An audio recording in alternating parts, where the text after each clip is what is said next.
Capítulo 1. Meu primeiro encontro com Andrew Carnegie. Por mais de um quarto de século, meu principal objetivo foi o de separar e organizar, em uma filosofia de realizações, as principais causas tanto do fracasso como do sucesso, com o objetivo de ser útil a todos os outros que não têm nem a inclinação, nem a oportunidade de se engajar nesse tipo de pesquisa. Meu trabalho começou em 1908, como resultado de uma entrevista que fez com Andrew Carnegie. Eu, francamente, contei ao Sr. Carnegie que eu tinha concebido a ideia de entrar para a faculdade de Direito e que eu havia pensado em pagá-la entrevistando homens e mulheres bem-sucedidos, descobrindo como eles conseguiam sucesso e descrevendo as minhas descobertas para revistas. No final da minha visita, o Sr. Carnegie me perguntou se eu tinha ou não coragem para realizar algo que ele estava para me oferecer. Respondi que coragem era tudo o que eu tinha e que estava preparado para dar o meu melhor, independente da proposta que ele tinha a me oferecer. Ele então disse, abre aspas, a sua ideia de escrever histórias sobre homens e mulheres bem-sucedidos é memorável enquanto ideia, e eu não tenho nenhuma intenção de tentar desencorajá-lo de cumprir o seu objetivo. Mas eu preciso lhe dizer que, se você realmente quer fazer um serviço que seja útil, não somente para as pessoas de hoje, mas também que dure para toda a posteridade, ocupe o seu tempo organizando, baseado nessas histórias, as causas do fracasso e do sucesso dessas pessoas. Há milhões de pessoas no mundo que não têm a menor concepção das causas do sucesso e do fracasso. As escolas e faculdades ensinam praticamente tudo, exceto os princípios da realização pessoal. Eles exigem que jovens, homens e mulheres, passem de 4 a 8 anos adquirindo conhecimentos abstratos, mas não os ensinam o que fazer com este conhecimento depois de tê-lo. Abre aspas. O mundo está precisando de uma filosofia de realização prática e inteligível, organizada a partir de conhecimento resultante da experiência de homens e mulheres da grande universidade da vida. Em todo o campo da filosofia, eu não encontro nada que se assemelhe ao tipo de filosofia que tenho em mente. Nós temos muito poucos filósofos que são capazes de ensinar a homens e mulheres a arte de viver. Parece, para mim, que há uma oportunidade que deveria desafiar um jovem ambicioso do seu tipo, mas ambição pura não basta para essa tarefa que eu sugeri. Aquele que ousar seguir minha sugestão deverá ter coragem e tenacidade. O trabalho demandará pelo menos 20 anos de esforço contínuo, durante o qual aquele que topar terá que ganhar a vida com outra fonte de renda, porque esse tipo de pesquisa nunca é lucrativo no seu início, e geralmente os poucos que se aventuraram a contribuir para a civilização através de trabalhos dessa natureza tiveram que esperar 100 anos ou mais após os seus próprios funerais para receber reconhecimento pelo seu feito. Se você prosseguir com este trabalho, deve entrevistar não somente os poucos que foram extraordinariamente bem-sucedidos, mas também os muitos que fracassaram. Você deve cuidadosamente analisar milhares de pessoas que foram classificadas de, entre aspas, fracassadas. E eu quero dizer com o termo, entre aspas, fracassado, homens e mulheres que chegam aos estágios finais de suas vidas desapontados, porque não conseguiram alcançar as metas que haviam se proposto de coração. Tão inconsistente como parece ser, você aprenderá muito mais como ser bem-sucedido a partir dos fracassos do que com o tão chamado, entre aspas, sucesso. Eles lhe ensinarão o que não fazer. Na parte final da sua pesquisa, se você conseguir com sucesso manter o foco, fará uma descoberta que poderá ser uma grande surpresa. Descobrirá que a causa para o sucesso não é algo separado e longe do homem, mas que é uma força tão intangível na natureza que a maioria dos homens nunca a reconhece. Uma força que pode muito bem ser chamada de, entre aspas, outro eu. O mais interessante é o fato de que este, entre aspas, outro eu, raramente exerce sua influência ou se faz conhecer, exceto em momentos de emergência, quando os homens são forçados, por meio das adversidades e das derrotas temporárias, a mudar seus hábitos e pensar estratégias para sair das dificuldades. Minha experiência me ensinou que um homem nunca está tão perto do sucesso como quando o que ele chama de, entre aspas, fracasso, toma conta de sua vida, porque nessas ocasiões ele é forçado a pensar. Se ele pensar com exatidão e com persistência, vai descobrir que aquilo que ele chama de fracasso, na verdade, nada mais é que um sinal para elaborar um novo plano ou objetivo. A maior parte dos fracassos reais se deve a limitações que os homens impõem a si mesmos em suas próprias mentes. Se eles tivessem a coragem de ir mais um passo à frente, eles descobririam os seus próprios erros. Fecha aspas. Começando uma vida nova. O discurso do Sr. Carnegie reformulou a minha vida por completo e plantou em minha mente um desejo ardente que me orientou sem cessar. Isso aconteceu mesmo eu não tendo a mais vaga ideia do que significava o termo, abre aspas, outro eu, fecha aspas. Durante o meu trabalho de pesquisa nas causas de fracasso e sucesso, tive o privilégio de analisar mais de 25 mil homens e mulheres que eram rotulados de, entre aspas, derrotados, e mais de 500 que eram classificados de, entre aspas, bem-sucedidos. Muitos anos atrás tive meu primeiro contato com aquele, entre aspas, outro eu que o Sr. Carnegie havia mencionado. A descoberta veio como ele disse que viria, como resultado de 2 pontos cruciais da minha vida, mas que foram, na verdade, emergências, e que me forçaram a pensar de um jeito de vencer as minhas dificuldades de tal maneira que eu nunca havia experimentado. Gostaria que fosse possível descrever essa descoberta sem o uso do pronome pessoal eu. Mas isso é impossível, visto que ela ocorreu através de experiências pessoais que não podem ser separadas. Para dar uma visão completa da descoberta, terei que voltar ao primeiro desses 2 pontos marcantes da minha vida e mostrar passo a passo essa descoberta. Para realizar a pesquisa, com a compilação de dados, foram necessários anos de trabalho. Eu tinha chegado à falsa conclusão de que minha tarefa de organizar uma filosofia completa de sucesso pessoal havia terminado. Longe de estar completo, meu trabalho havia apenas começado. Eu havia erigido o esqueleto de uma filosofia, organizado os 17 princípios do sucesso e as 30 maiores causas do fracasso, mas aquele esqueleto tinha que ser coberto com a carne da realização e da experiência.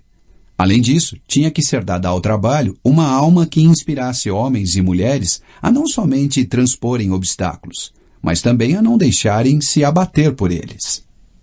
A alma, que ainda teria que ser adicionada, como eu descobri depois, somente se tornaria possível após aparecer o meu outro eu, através dos 2 pontos cruciais da minha vida.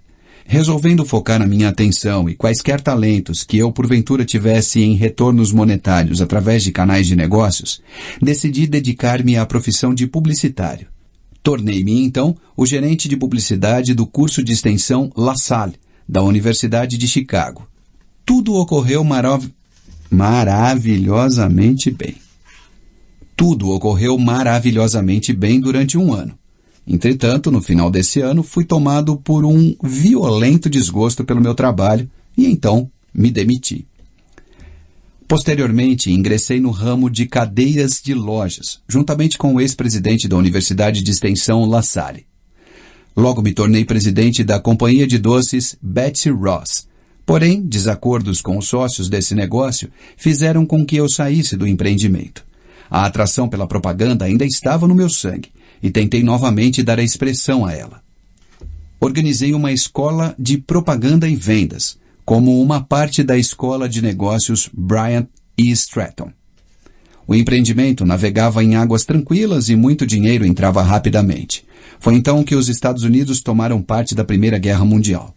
Em resposta a um chamado interior, que palavras não conseguem descrever, saí da escola e entrei para o serviço do governo dos Estados Unidos, sob a direção do presidente Woodrow Wilson, deixando um negócio fantástico desintegrar-se.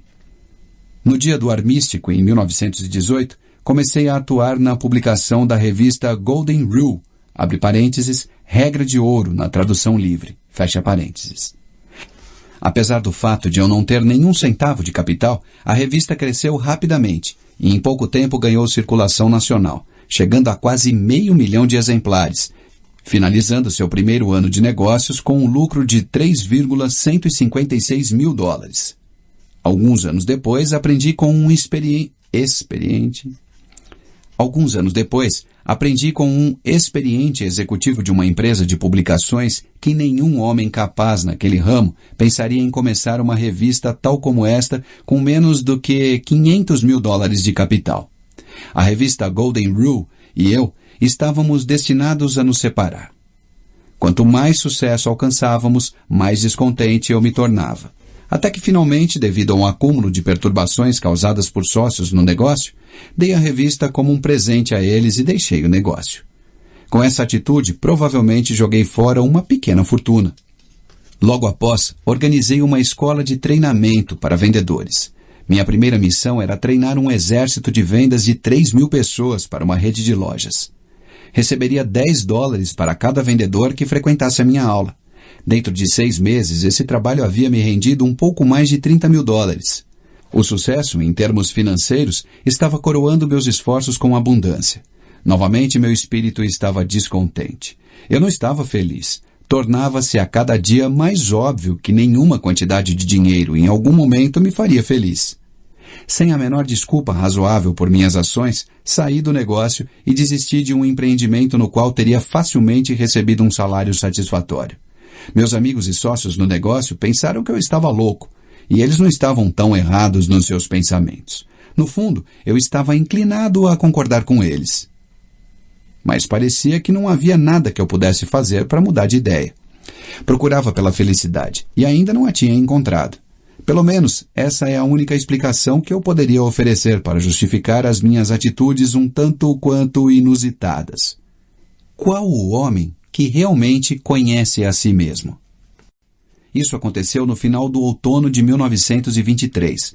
Eu me sentia solitário em Columbus, Ohio, e sem recursos. Pior ainda, sem nenhum plano para me tirar daquela situação difícil. Na verdade, era a primeira vez na vida que eu estava acuado devido à falta de recursos. Em muitas ocasiões, já havia passado por momentos de aperto, mas nunca antes havia faltado dinheiro a tal ponto de eu não conseguir suprir minhas necessidades pessoais. A experiência me assombrou. Eu parecia estar totalmente à margem do que poderia ou deveria fazer. Pensei em uma dúzia de jeitos de conseguir resolver os meus problemas, mas descartei-os, todos. Eram impraticáveis e impossíveis de realizar.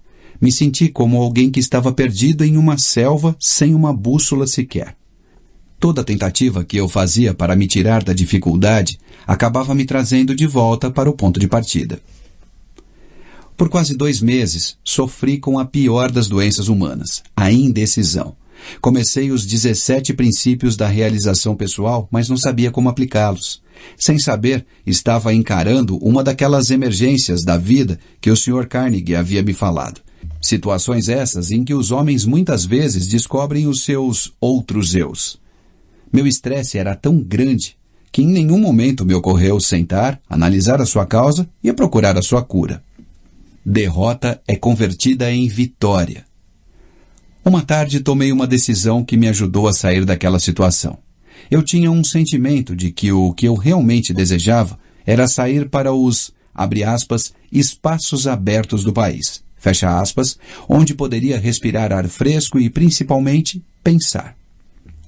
Comecei a caminhar e já havia percorrido mais ou menos 7 ou 8 milhas, quando de repente me vi parado. Por muitos minutos, fiquei ali como se estivesse com os pés colados. Tudo na minha volta tornou-se escuro. Eu podia ouvir o som estridente de alguma forma de energia que estava vibrando a uma frequência muito alta. Então, meus nervos aquietaram-se, meus músculos relaxaram e uma grande calma tomou conta de mim. A atmosfera começou a clarear. Enquanto isso ocorria, recebi um comando de meu interior, que veio na forma de um pensamento, tão perto quanto eu posso descrevê-lo. O comando era tão claro e distinto que não havia meios de eu não entendê-lo. Na essência, ele disse, abre aspas, chegou o momento de você completar a filosofia de sucesso que você começou seguindo a sugestão de Carnegie. Volte para casa de uma vez por todas e comece a transferir os dados que você juntou da sua própria mente, transformando-os em manuscritos. Fecha aspas. O meu outro eu havia acordado. Por alguns minutos permaneci aterrorizado. Essa experiência não era parecida com nada que eu houvesse experimentado antes. Eu virei e caminhei rapidamente até chegar em casa. Quando me aproximei de casa, vi meus 3 filhos olhando pela janela para as crianças do vizinho, que estavam decorando uma árvore de Natal. Então me lembrei que era a véspera de Natal. Para completar, me dei conta, com um sentimento de pura tristeza, tal qual eu jamais havia experimentado, de que não haveria árvore de Natal na nossa casa. O olhar de desapontamento no rosto das minhas crianças me fez lembrar desse fato com muita dor. Entrei em casa, sentei em frente à minha máquina de escrever e comecei de uma vez por todas a transcrever todas as descobertas que eu havia feito, relacionadas às causas de sucesso e fracasso. No instante em que eu coloquei a primeira folha de papel na máquina, fui interrompido pelo mesmo sentimento estranho que havia me ocorrido algumas horas antes. E este pensamento passou de forma muito clara na minha mente. Abre aspas. Sua missão nesta vida é completar a primeira filosofia de sucesso e realização pessoal. Você tem tentado em vão escapar da sua tarefa. Cada esforço trazendo fracasso para você. Você está procurando pela felicidade. Aprenda essa lição de uma vez por todas. Você somente achará a alegria ajudando outros a encontrá-la. Você tem sido um estudante teimoso. Você tinha que ser curado da sua teimosia através de desapontamentos sucessivos. Dentro de poucos anos, o mundo todo começará uma experiência na qual milhões de pessoas que necessitam desta filosofia terão acesso a ela, justamente devido a este direcionamento que você recebeu para completá-la. A sua grande oportunidade de achar a felicidade prestando um serviço útil terá chegado. Vá trabalhar e não pare até que você tenha completado e publicado os manuscritos que você começou. Fecha aspas. Eu estava consciente de ter chegado ao final do arco-íris da vida e estava feliz. A dúvida aparece. O feitiço, se é que essa experiência pode ser assim chamada, passou. Comecei a escrever e pouco depois fui sugestionado pela minha razão e pensei que talvez eu estivesse entrando numa missão estúpida.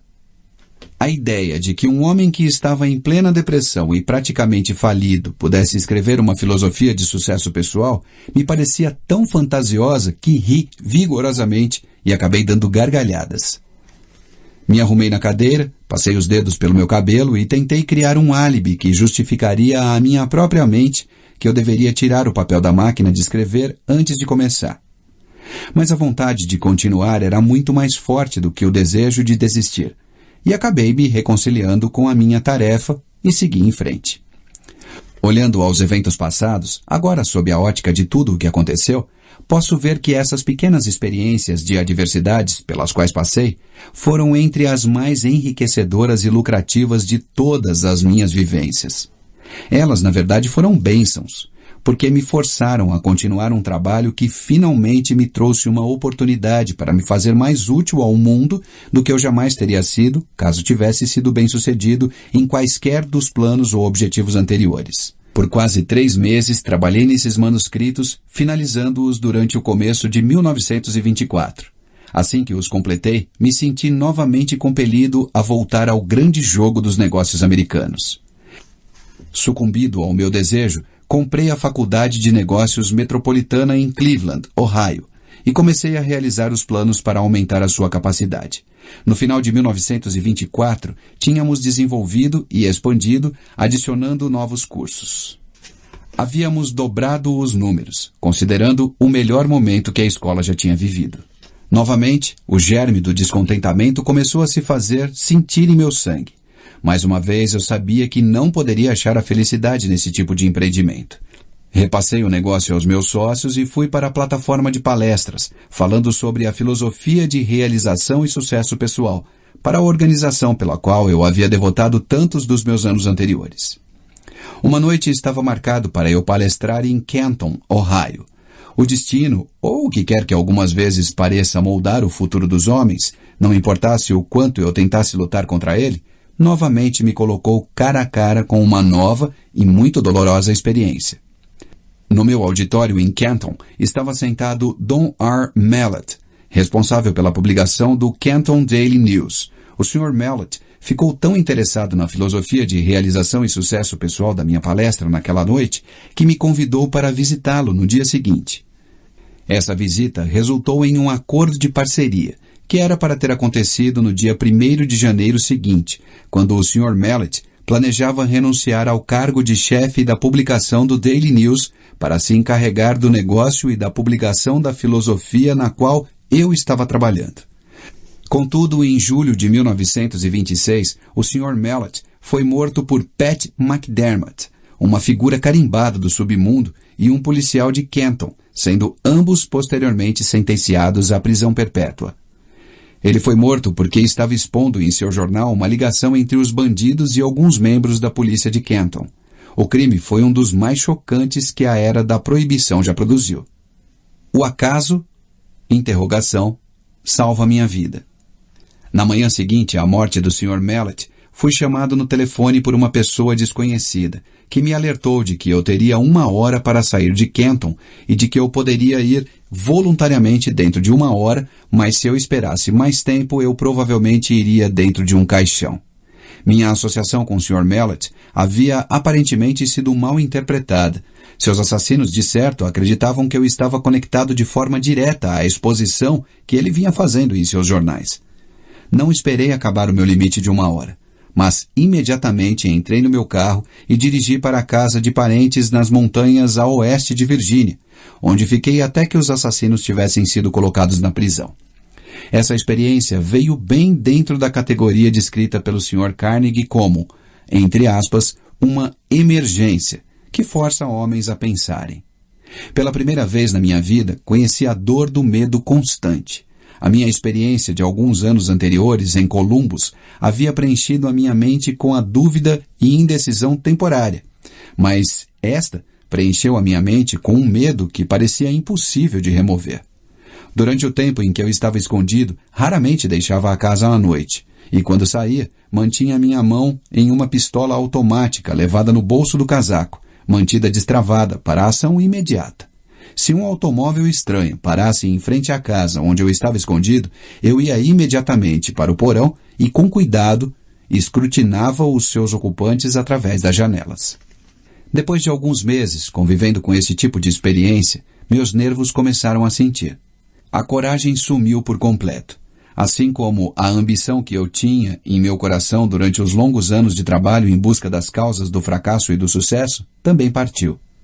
Vagarosamente, passo a passo, me senti caindo num estado total de letargia, da qual eu temia que jamais conseguisse emergir. O sentimento deve ter sido o mesmo que aqueles que pisam na areia movediça sentem, quando se dão conta de que cada esforço que fazem para tirá-los da areia apenas leva mais para o fundo. O medo é uma areia movediça que se retroalimenta. Se a semente da insanidade estivesse presente na minha constituição física, certamente ela teria germinado durante esses meses, subsistindo como um morto-vivo. Indecisão completa, sonhos irresolutos, dúvidas e medo eram tudo que a minha mente experimentava dia e noite. A emergência que eu encarei fora desastrosa por 2 motivos. Primeiro, a verdadeira natureza dessa emergência me manteve num estado de constante indecisão e medo. Segundo, esse enclausuramento forçado me deixou em um estado de tensão constante. Eu tendia a me preocupar com o peso do tempo que passava. A minha faculdade da razão tinha sido quase paralisada. Me dei conta de que precisava trabalhar a minha mente para sair desse estado mental. Mas como? Os recursos que tinham me ajudado a resolver todas as emergências anteriores da minha vida parece que criaram asas e me deixaram completamente à mercê da situação. Além de todas as dificuldades que eu estava enfrentando até esse momento, outra solução que parecia mais dolorosa que todas as outras combinadas surgiu. Era a tomada de consciência de que eu havia gasto a maior parte dos meus últimos anos em busca do arco-íris, procurando aqui e lá pelas causas do sucesso, e me achando agora, nesse exato momento, mais fraco e incapacitado do que qualquer uma das 25.000 pessoas as quais eu havia julgado como sendo fracassos. Esse pensamento era quase enlouquecedor. Além disso, era também extremamente humilhante, porque eu estava palestrando por todo o país, em escolas e faculdades e para organizações de comércio, tentando contar às outras pessoas como aplicar os 17 princípios do sucesso, enquanto aqui estava eu, incapaz de aplicá-los para mim mesmo. Estava certo de que nunca mais poderia encarar o mundo com um sentimento de confiança. Toda vez em que me olhava no espelho, notava uma expressão de desgosto próprio na minha face, e frequentemente disse coisas ao homem no espelho que não devem ser escritas. Eu havia começado a tomar o lugar na categoria dos charlatões que oferecem aos outros um remédio para a cura que eles não conseguem aplicar com sucesso a si mesmos. Os criminosos que assassinaram o Sr. Mallet foram julgados e mandados para a prisão perpétua. Por isso, seria perfeitamente seguro, considerando onde eles estavam, sair do meu esconderijo e novamente tocar o meu trabalho. Contudo, não conseguia sair, porque agora encarava circunstâncias mais aterrorizantes do que aquela que havia sido criada pelos assassinos. A experiência destruíra qualquer tipo de iniciativa que eu havia possuído. Eu sentia uma influência de tal modo depressiva que tudo parecia um pesadelo. Estava vivo e poderia me mover, mas não conseguia pensar em um único movimento por meio do qual eu pudesse continuar a procurar pela meta que eu tinha estipulado para mim mesmo, baseado na sugestão do Sr. Carnegie. Estava rapidamente me tornando indiferente, não apenas a mim mesmo, mas pior ainda, começava a me tornar mal-humorado e irritado com aqueles que haviam me oferecido abrigo durante a minha emergência. Encarei a maior emergência da minha vida. A menos que tenha passado por uma experiência similar, você não consegue imaginar como me senti. Tais experiências não conseguem ser descritas. Para serem entendidas, devem ser sentidas. O momento mais dramático da minha vida. A virada veio de repente, no outono de 1927, mais de um ano após o incidente de Canton. Deixei a casa em uma noite e caminhei para o prédio da escola pública que se situava no topo de uma montanha acima da cidade. Eu havia chegado a uma decisão de lutar contra tudo aquilo antes que a noite acabasse. Comecei a caminhar em volta do edifício, tentando forçar o meu cérebro confuso a pensar com clareza. Devo ter dado centenas de voltas ao redor do prédio antes que qualquer coisa que se assemelhasse a um pensamento organizado pudesse cruzar a minha mente. Enquanto caminhava, repetia constantemente para mim mesmo, abre aspas, existe uma saída e vou achá-la antes de voltar para casa, fecha aspas. Devo ter repetido essa frase 1000 vezes. Além disso, estava decidido a fazer exatamente o que eu estava dizendo a mim mesmo. Estava totalmente desgostoso comigo mesmo, mas ensaiei uma esperança de salvação. Então, como um raio que cai do céu, claro, uma ideia explodiu em minha mente com tal força que o impulso fez com que o meu sangue subisse e descesse das minhas veias de forma abrupta. Abre aspas. Este é o seu período de teste. Você foi reduzido à pobreza e humilhado para que pudesse ser forçado a descobrir o seu outro eu. Fecha aspas. Pela primeira vez em anos, recordei o que o Sr. Carnegie dissera sobre este outro eu. Nesse momento, lembrei-me de que ele havia dito que eu descobriria este outro eu no final do meu trabalho de pesquisa pelas causas de fracasso e sucesso. E ainda recordei que ele disse que a descoberta normalmente viria com o resultado de uma emergência. Quando homens são forçados a mudar os seus hábitos e pensar formas de sair da dificuldade. Continuei caminhando ao redor da escola, só que agora eu estava flutuando. Inconscientemente, parecia saber que estava para ser liberado da prisão que havia feito a mim mesmo.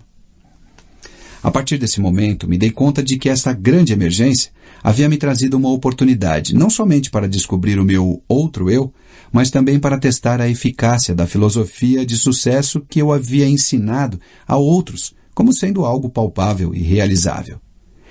Brevemente, eu saberia se ela funcionaria ou não. Tomei a decisão de que, se ela não funcionasse, eu queimaria todos os manuscritos e nunca mais me sentiria culpado por tentar provar aos outros que eles eram, abre aspas, os mestres de seus destinos, os capitães de suas almas, fecha aspas. A lua cheia estava recém cobrindo o topo da montanha. Eu nunca havia visto brilhar tão intensamente antes. Enquanto estava contemplando, outro pensamento cruzou a minha mente, abre aspas. Você tem mostrado às outras pessoas como dominar o medo e como sobrepujar as dificuldades que surgem nas emergências da vida. De agora em diante, você pode falar com autoridade, porque está a ponto de superar as suas próprias dificuldades com coragem e objetivo, resoluto e destemido. Fecha aspas. Com este pensamento veio uma mudança na química do meu ser, que que me elevou a um estado de euforia que eu nunca havia experimentado. Meu cérebro começou a clarear, e o estado de letargia no qual ele se encontrava começou a passar. A minha razão passou a trabalhar novamente.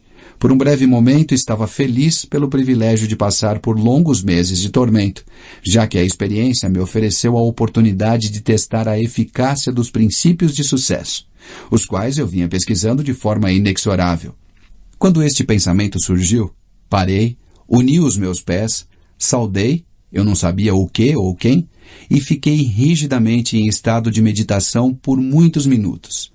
Isso parecia de início uma atitude boba, mas enquanto eu estava lá, de pé naquele estado, outro pensamento cruzou a minha mente em forma de uma, entre aspas, ordem, que era tão breve e instantânea quanto uma ordem dada por um comandante militar a um subordinado.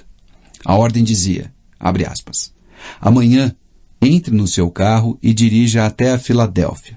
Lá você receberá ajuda para publicar a sua filosofia do sucesso. Fecha aspas. Não havia nenhuma forma de explicação e qualquer tipo de modificação da ordem. Tão logo a recebi, caminhei de volta para casa, fui para a cama e dormi profundamente, com uma paz de espírito tal que não experimentava havia mais de um ano. Quando acordei de manhã, me levantei da cama e imediatamente comecei a fazer as malas para a viagem à Filadélfia. Minha razão me dizia que eu estava embarcando numa missão sem sentido. Quem eu poderia conhecer na Filadélfia que pudesse me ajudar financeiramente a publicar 8 volumes de livros a um custo de $25.000? Eu me questionei. Instantaneamente ouvi em minha mente a resposta para essa questão de forma tão clara como se as palavras tivessem sido ditadas em meu ouvido. Abre aspas. Você agora está seguindo ordens em vez de ficar fazendo perguntas. O seu outro eu estará no comando durante toda esta viagem. Fecha aspas. Havia outra condição que parecia fazer a minha preparação para ir à Filadélfia algo que beirava o absurdo. Eu não tinha dinheiro. Esse pensamento mal me havia ocorrido quando o meu outro eu explodiu dando uma ordem enfática. Abre aspas. Peça para o seu cunhado $50 e ele emprestará para você. Fecha aspas. A ordem parecia definitiva e final. Sem qualquer hesitação, segui as instruções. Quando pediu dinheiro ao meu cunhado, ele disse, abre aspas, claro, certamente vou lhe emprestar os 50, mas se você vai para tão longe, seria melhor você levar $100, fecha aspas. Agradeci a ele e disse que $50 seriam o suficiente. Sabia que não bastava, mas essa era a quantia que o meu outro eu havia me ordenado a pedir, e foi exatamente isso que eu fiz. Eu estava bastante aliviado quando me dei conta de que o meu cunhado não ia me perguntar por que eu estava indo para a Filadélfia. Se ele soubesse tudo o que havia se passado pela minha mente na noite anterior, talvez pensasse que eu deveria ir para um hospital psiquiátrico em vez de sair de casa em busca do pote de ouro no final do arco-íris. Meu outro eu assume o comando. Parti com a minha cabeça me dizendo que eu era um idiota, e meu outro eu me ordenando ignorar o desafio e seguir as instruções. Dirigi a noite inteira, chegando à Filadélfia na manhã seguinte. Meu primeiro pensamento foi o de procurar uma pensão, onde eu pudesse alugar um quarto de $1 por dia. Nesse momento, novamente, o meu outro eu tomou conta e ordenou que eu me hospedasse no hotel mais luxuoso da cidade. Com um pouco mais de $40 no bolso, que era o que restava do meu capital, parecia mais um suicídio financeiro quando caminhei até o balcão e pedi por um quarto. Ou, devo dizer, quando comecei a pedir por um quarto. Meu recém-descoberto outro eu me ordenou a pedir a melhor de todas as suítes. O custo dessa suíte consumiria o meu capital em 2 dias. Obedeci. O carregador de malas pegou a minha bagagem, me entregou o ticket do estacionamento do automóvel e me conduziu até o elevador como se eu fosse o príncipe de Gales. Era a primeira vez em mais de um ano que um ser humano havia demonstrado tal deferência para comigo. Meus próprios parentes, esses com quem eu estava morando, longe de me mostrar qualquer tipo de consideração, ainda achavam que eu era um peso para eles. E tenho certeza de que eu era, porque nenhum homem no estado mental em que eu me encontrava no último ano poderia ser qualquer coisa além de um peso a todos aqueles com os quais, porventura, entrasse em contato. Tornava-se evidente que o meu outro eu estava determinado a me tirar do complexo de inferioridade que eu havia desenvolvido. Dei ao carregador de malas $1. Comecei a estimar quanto seria a minha conta do hotel até o fim da semana, quando então o meu outro eu ordenou que eu limpasse completamente a minha mente de quaisquer pensamentos de limitação e que conduzisse a minha vida, a partir daquele momento, como se tivesse todo o dinheiro que quisesse nos meus bolsos. A experiência pela qual estava passando era tanto nova quanto estranha para mim. Nunca consegui ser mais do que eu acreditava que poderia ser. Por quase meia hora, este outro eu me deu ordens que segui à risca durante o período da minha estada na Filadélfia.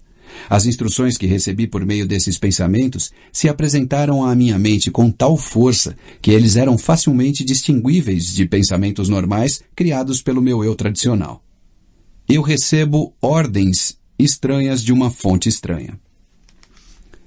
Minhas instruções começaram dessa forma. Abre aspas. A partir deste momento, você está completamente no comando do seu outro eu. De agora em diante, você deve saber que duas entidades ocupam o seu corpo.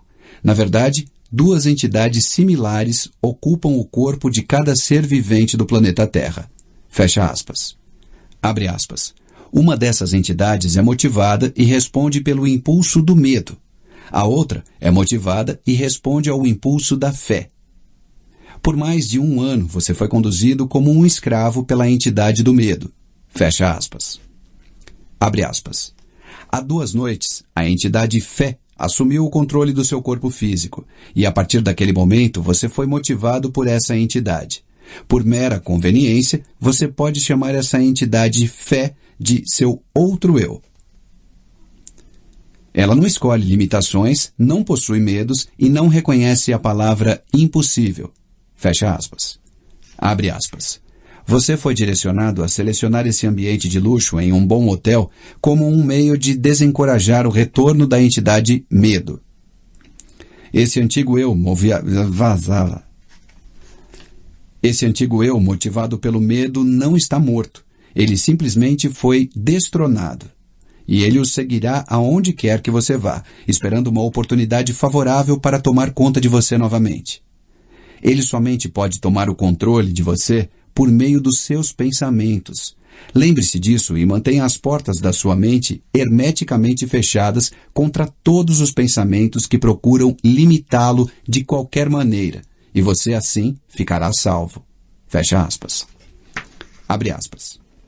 Não se permita preocupar-se com o dinheiro que você precisará para suas despesas imediatas. O recurso virá a você no momento em que você necessitar dele. Fecha aspas. Abre aspas. Agora, vamos aos negócios. Antes de qualquer coisa, você deve saber que a entidade fé, que agora está no comando do seu corpo, não faz nenhum tipo de milagre e também não trabalha em oposição a nenhuma das leis da natureza. Enquanto ela estiver no comando do seu corpo, ela o guiará sempre que você a chamar, através de impulsos, de pensamentos que cruzarão pela sua mente e o ajudarão a realizar todos os seus planos pela maneira mais natural, conveniente e lógica possível. Fecha aspas. Abre aspas. Acima de qualquer coisa, tenha esse fato claramente fixado na sua mente, que o seu outro eu não fará o trabalho por você. Ele somente o guiará inteligentemente no caminho para você conquistar todos os objetivos e desejos. Fecha aspas. Abre aspas. Este outro eu o ajudará a transformar todos os seus planos em realidade. Além disso, você deve saber que ele começa sempre com o seu maior ou mais pronunciado desejo. Neste momento, o seu maior desejo, aquele que o trouxe até aqui, é publicar e distribuir os resultados da sua pesquisa nas causas de sucesso e fracasso. A sua estimativa é de que serão necessários aproximadamente $25.000. Fecha aspas. Abre aspas. Entre os seus conhecidos, há um homem que estará disposto a investir o capital necessário. Comece de uma vez a imaginar e focar o nome de todas as pessoas do seu círculo de conhecidos que poderiam, de alguma maneira, ser induzidos a fornecer a ajuda financeira de que você está precisando. Fecha aspas. Quando o nome da pessoa... Abre aspas. Quando o nome da pessoa certa vier à sua mente, você o reconhecerá imediatamente. Entre em contato com essa pessoa e a ajuda que você procura será dada. Nos seus argumentos, contudo, apresente o seu pedido em uma terminologia tal que você usaria numa transação usual de negócios. Jamais, sob nenhuma hipótese, faça qualquer referência à descoberta desse seu outro eu. Se você violar essas instruções, será acometido por uma derrota temporária. Fecha aspas. Abre aspas. O seu outro eu continuará no comando e permanecerá a guiá-lo enquanto você quiser fazer uso dele. Mantenha a dúvida, o medo e as preocupações e todos os pensamentos de limitação totalmente fora da sua mente. Fecha aspas. Abre aspas. Isso é tudo para o momento. A partir de agora, você começará a se mexer por seu livre-arbítrio, precisamente da mesma maneira que você começou antes de descobrir o seu outro eu. Fisicamente, você é o mesmo que sempre foi. Por isso, ninguém reconhecerá nenhuma mudança em você. Fecha aspas. Olhei em volta do quarto, pisquei os olhos e, para ter certeza de que não estava sonhando, levantei e caminhei até um espelho e olhei para mim de perto. A expressão do meu rosto havia mudado de dúvida para coragem e fé. Não havia mais qualquer sinal de dúvida na minha mente, visto que o meu corpo físico estava sob uma influência muito diferente daquela que havia sido destronada 2 noites antes, enquanto eu caminhava na escola West Virginia.